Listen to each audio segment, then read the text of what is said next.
شروع کرتا ہوں اللہ کے نام سے جو بڑا مہربان اور نہایت رحم کرنے والا ہے۔ السلام علیکم۔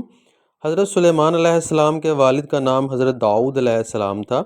حضرت سلیمان علیہ السلام ابھی چھوٹے ہی تھے کہ حضرت داؤد علیہ السلام کا انتقال ہو گیا۔ حضرت سلیمان علیہ السلام کو چھوٹی عمر میں ہی تخت نشین کر دیا گیا تھا۔ حضرت سلیمان علیہ السلام کا شجرہ نسب حضرت ابراہیم علیہ السلام سے جا ملتا ہے۔ حافظ ابن کثیر نے آپ کا شجرہ نسب اس طرح سے بیان کیا ہے: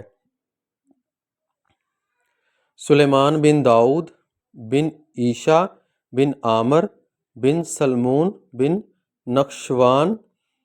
نقشون بن امینہ آداب بن ارم بن حسرون بن فارد بن یہود ابن یعقوب بن اسحاق بن ابراہیم ہے۔ حضرت سلیمان علیہ السلام کی والدہ گرامی کے بارے میں بہت ہی کم معلومات ملتی ہیں، وہ بھی کنفرم نہیں کی جا سکتی۔ ابن ماجہ کی ایک حدیث ہے، اللہ کے نبی صلی اللہ علیہ وآلہ وسلم نے فرمایا کہ حضرت سلیمان علیہ السلام کی والدہ گرامی نے حضرت سلیمان علیہ السلام نے فرمایا کہ اے بیٹے، رات کے زیادہ تر حصے کو سو کر گزارنے سے انسان قیامت کے دن اعمال خیر سے محتاج ہو جاتا ہے۔ خدا نے حضرت سلیمان علیہ السلام کو بے شمار معجزوں سے نوازا تھا جو کہ مندرجہ ذیل ہیں۔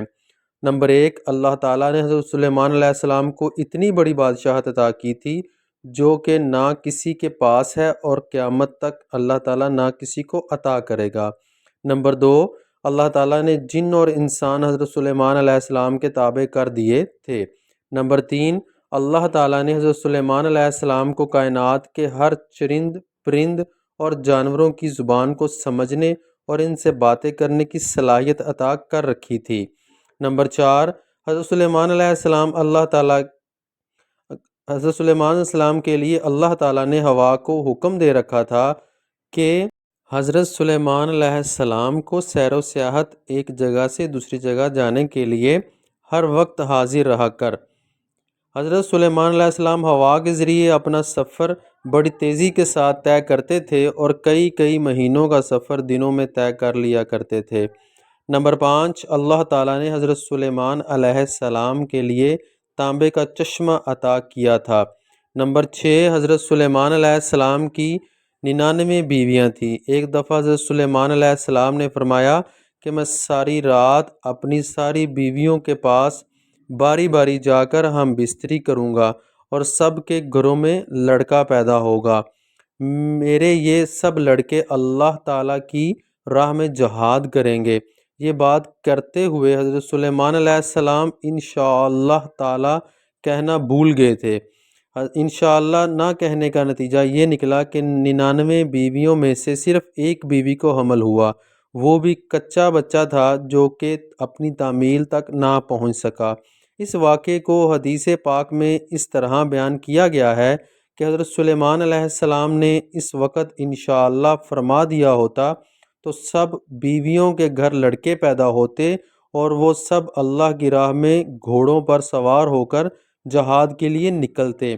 قرآن کریم میں اللہ تعالیٰ نے اس واقعے کو اس طرح بیان کیا ہے: اور بے شک ہم نے سلیمان علیہ السلام کو جانا اور اس کے تخت پر ایک بے جان بدن ڈال دیا، پھر رجوع لایا، عرض کی اے میرے رب مجھے بخش دے اور مجھے اپنی ایسی سلطنت عطا کر جو کہ میرے بعد کسی کو لائق نہ ہو، بے شک تو ہی بڑا دینے والا ہے۔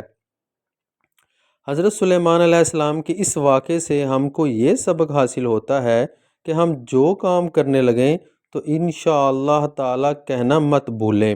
یہ الفاظ بولنے سے اللہ تعالیٰ انسان کے ہر نیک کام کو پورا کر دیتا ہے، اور انشاءاللہ تعالیٰ کا لفظ نہ بولنے سے ہم اپنے مقصد کی تکمیل تک نہیں پہنچ سکتے۔ اس واقعے پر ہم کو غور کرنا چاہیے کہ اللہ کے پیارے نبی حضرت سلیمان علیہ السلام انشاءاللہ کہنا بھول گئے تو اللہ تعالیٰ نے ان کا مقصد پورا نہیں کیا۔ ہم تو گناہ گار سے لوگ ہیں، اگر ہم سے ایسی غلطی سرزد ہو جائے تو ہم اللہ تعالیٰ کی بارگاہ میں منہ دکھانے کے لائق نہیں رہیں گے۔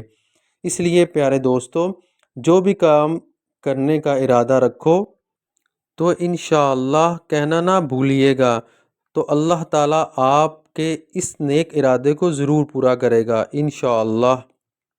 قرآن کریم میں اللہ تعالیٰ نے نبی اکرم صلی اللہ علیہ وآلہ وسلم کو بڑی تاکید کے ساتھ حکم دیا ہے کہ جو بھی کام کرنے لگیں تو انشاءاللہ ضرور کہہ لیجئے۔